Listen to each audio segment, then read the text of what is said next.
Terbongkar semuanya. Makanya dia sampai kaget, shock, dan nangis. Anak saya hancur gitu.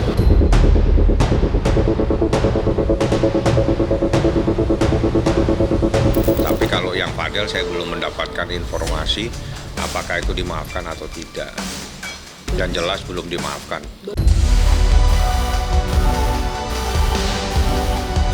Gimana Mi? Mungkin tadi di dalam sampai menangis ya nangis kan itu Loli Putri Sematawayang kan.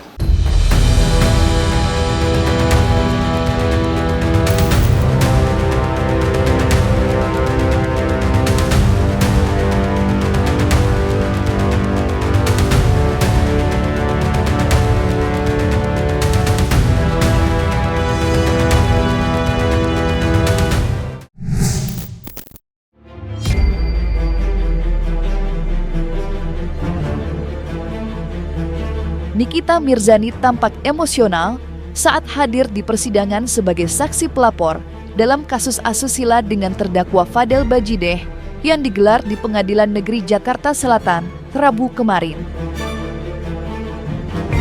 Sidang yang digelar tertutup itu diiringi isak tangis Nikita usai mengetahui jika putri sulungnya Laura Meizani atau Loli telah dihancurkan masa depannya oleh Fadel. Hal itu dibenarkan oleh kuasa hukum Nikita, Fahmi Bahmid, yang secara eksklusif menjelaskan hasil sidang lanjutan atas terdakwa Fadel yang dihadiri langsung oleh Nikita. Lantas, seperti apa pertemuan Nikita dengan putrinya Loli dalam sidang kemarin yang diiringi dengan suasana haru?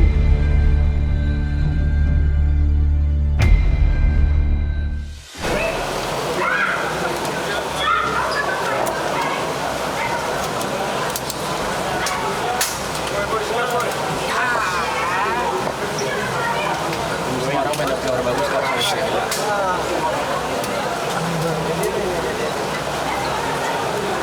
Oke apa ya? Iya. Gimana nih? Mantap. Mantap sih.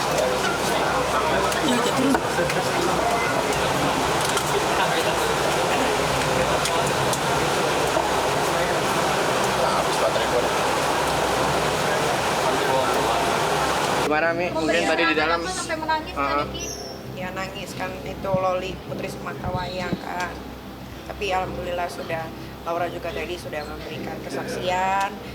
Aku juga udah memberikan kesaksian. Ya nanti tinggal tunggu aja proses selanjutnya. Yang apa-apa emosional aja karena kan Laura mau bersaksi tapi sayangnya harus di luar kan sebagai ibu pengen dengar bagaimana alur ceritanya. Tapi ya sudah dengar. Ya udah. Bukan teriakan, jadi Nikita minta supaya dia bisa mendengarkan langsung apa yang terjadi terhadap anaknya. Dan saat itu Laura mempunyai pemikiran, dia tidak ingin menyakiti mamanya, dia ingin menyakiti miminya, sehingga dia berpikir tidak usah ada di ruangan sidang. Tapi Niki berkeras, dia minta, akhirnya hakim bijak. Hakim membuat kebijakan supaya boleh hadir tapi tidak boleh interupsi, tidak boleh protes, tidak boleh menyelah apa yang diterangkan saksi pada saat itu. Itulah kesimpulannya. Jadi hanya protes saja, dia ingin mendengarkan langsung saat itu. Terbongkar semuanya. Makanya dia sampai kaget, shock, dan nangis. Anak saya hancur gitu. Kejadiannya di Indonesia semua, di Jakarta. Nggak ada yang bantah, nggak ada yang berani bantah. Iya semua, kejadiannya benar. Lebih sadis dari yang ada. Makanya itu kan karena sidang anak dan sidang kesusilaan, saya nggak bisa jelasin ya. Jadi intisarinya seperti itu. Jadi ini kita ingin mendengarkan, Laura tidak ingin menyakiti mamanya, paham ya?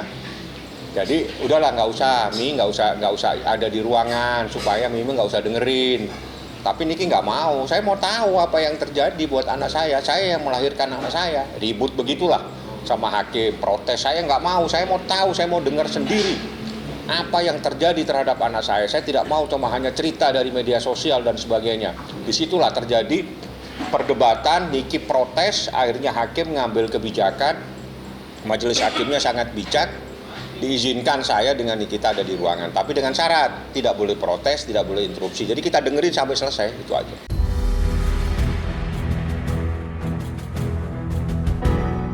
Kuasa hukum Nikita Mirzani, Fahmi Bahmid, menyampaikan rasa terima kasihnya pada jaksa penuntut umum yang telah bekerja maksimal untuk menyeret Fadel yang diduga telah melanggar tindak pidana asusila terhadap anak di bawah umur. Atas tindakan Fadel tersebut, Nikita disebut-sebut enggan memberikan maaf dan hukuman setimpal yang harus diberikan pada Fadel, yang sebelumnya ngotot mengaku tidak melakukan tindak asusila terhadap Loli yang masih di bawah umur. Pertemuan Fadel dan Nikita juga menjadi hal yang menarik meski kuasa hukumnya tidak mengungkap secara detail hasil pertemuan mereka. Dan berikut penjelasan Fahmi Bahmid mengenai sikap Nikita yang enggan memaafkan perbuatan Fadel terhadap Lori.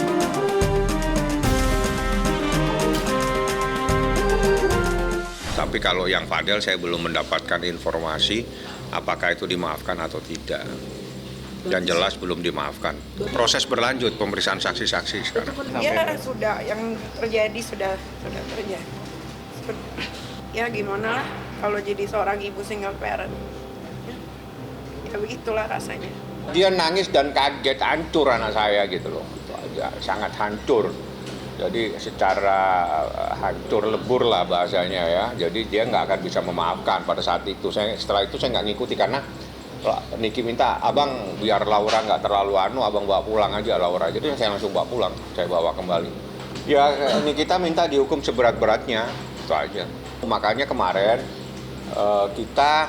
saya atas nama keluarga, atas nama Nikita Mirzani dan Laura mengucapkan banyak terima kasih kepada Jaksa Penuntut Umum pada Kejaksaan Negeri Jakarta Selatan yang telah memberikan perlindungan kepada Laura secara hukum ya perlindungannya, sehingga proses hukum ini berjalan dan dilakukan proses pendakwaan dan persidangan.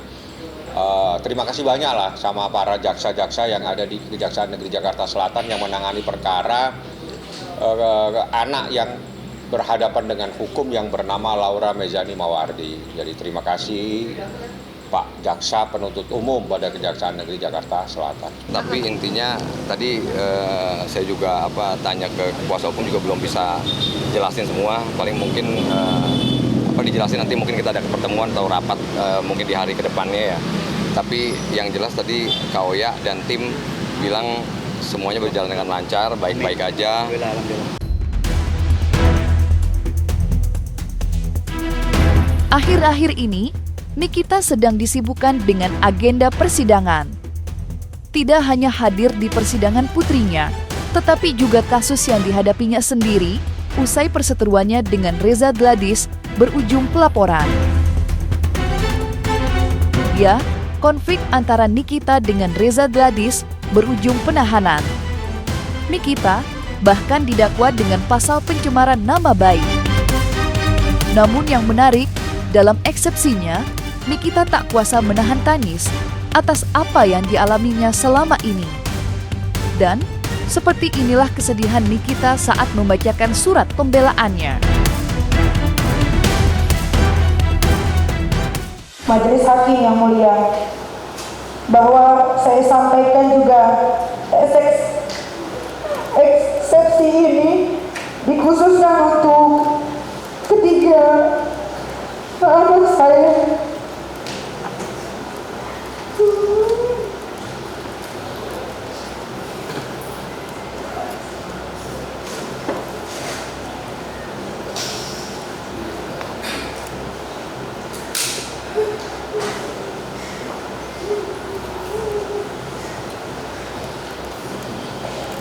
Yang bernama Laura Mezani Mawardi, Askara Kila Mawardi, dan Arkana Mawardi,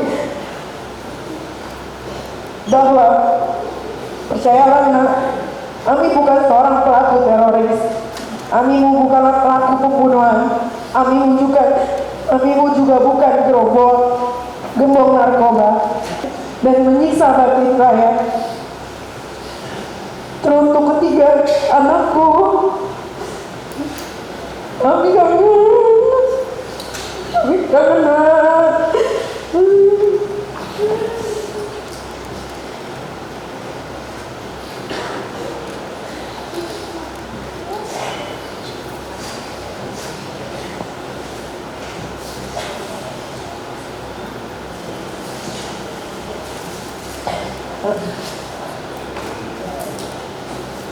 Yang sabar ya nak, dan jangan lupa selalu mendoakan Ami yang saat ini masih berjuang untuk tetap teguh memegang kebenaran.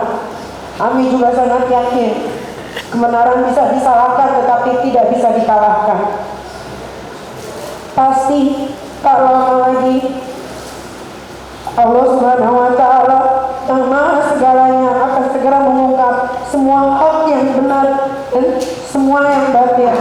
Menjalankan ibadah puasa bersama-sama dan juga hari raya Idul Fitri bersama-sama seperti layaknya umat muslim pada umumnya. Ini sangat menyayat hati dan menyiksa bagi saya. Proses hukumnya kan harus dihadapi. Semoga masa ini cepat selesai. Semua gantian Reza yang masuk penjara. Kita sudah melihat dan mendengarkan bagaimana kemudian terdakwa Nikita Mirzani menggunakan haknya ya untuk melakukan pembantahan ya terhadap dakwaan jaksa penuntut umum melalui nota keberatan dalam agenda eksepsi. Menurut eksepsi kami adalah perusahaan PT Glavix seperti itu. Jadi bukan dokter RG. Itulah yang kita sampaikan di dalam eksepsi dan dibacakan secara bergantian sama teman-teman, sehingga kami mengajukan gugatan bahwa terjadi error in subjecto, bahwa yang harusnya yang menjadi korban itu bukan pribadi manusia, tapi adalah badan hukum perseroan. Dari beberapa poin eksepsi ya, yang kami sampaikan tadi itu sebenarnya ada kurang lebih 11 poin. Ya. Tapi yang paling penting dalam eksepsi itu adalah adanya korban. Korban ini yang tidak sesuai dengan hukum. Jadi dalam dakwaan jaksa gitu ya, jaksa menyimpulkan dokter RG ini adalah sebagai korban. Tapi berdasarkan dokumen yang kami peroleh gitu ya, itu terdapat fakta hukum bahwa dokter RG ini adalah bukan korban dalam perkara ini. Nah, artinya apa? Dalam hal tidak ada korban atau korban yang sebenarnya tidak melaporkan, maka berdasarkan pasal 369 ayat 2 perkara ini tidak bisa dilanjutkan. Karena apa? Di situ ditegaskan bahwa terhadap perbuatan ini harus ada laporan atau pengaduan dari pihak korban yang sebenarnya. Nah, itu poin-poin pentingnya. Nikita Mirzani dan kuasa hukumnya, Fahmi Bahmid, mengaku kaget atas perubahan dakwaan yang semula pemerasan dan tindak pidana pencucian uang, namun mendadak berubah menjadi pencemaran nama baik melalui lisan dan tulisan. Dakwaan yang disangkakan pada Nikita dianggap aneh. Hal itu diutarakan Fahmi Bahmid yang menganggap pasal yang disangkakan Nikita sama sekali tidak benar dan tidak berdasar. Dan berikut pandangan Fahmi Bahmid mengenai perubahan pasal yang disangkakan pada Nikita.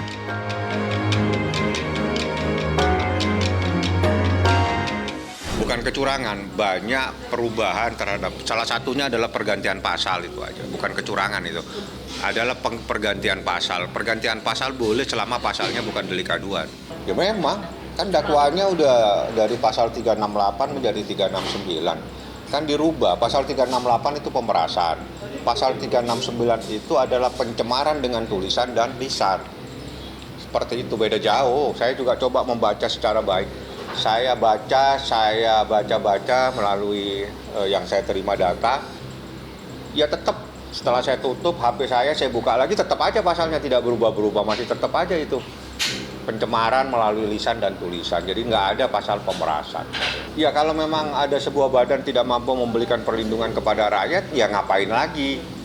Kan mereka dibentuk dengan uang negara. Uang negara berarti uang rakyat. Kalau uang rakyat ya harusnya mampu memberikan perlindungan kepada rakyat. Kalau tidak mampu memberikan perlindungan kepada rakyat, ya buat apa? Ada badan-badan seperti itu, ya lebih bagus dibubarkan, uangnya untuk kepentingan rakyat.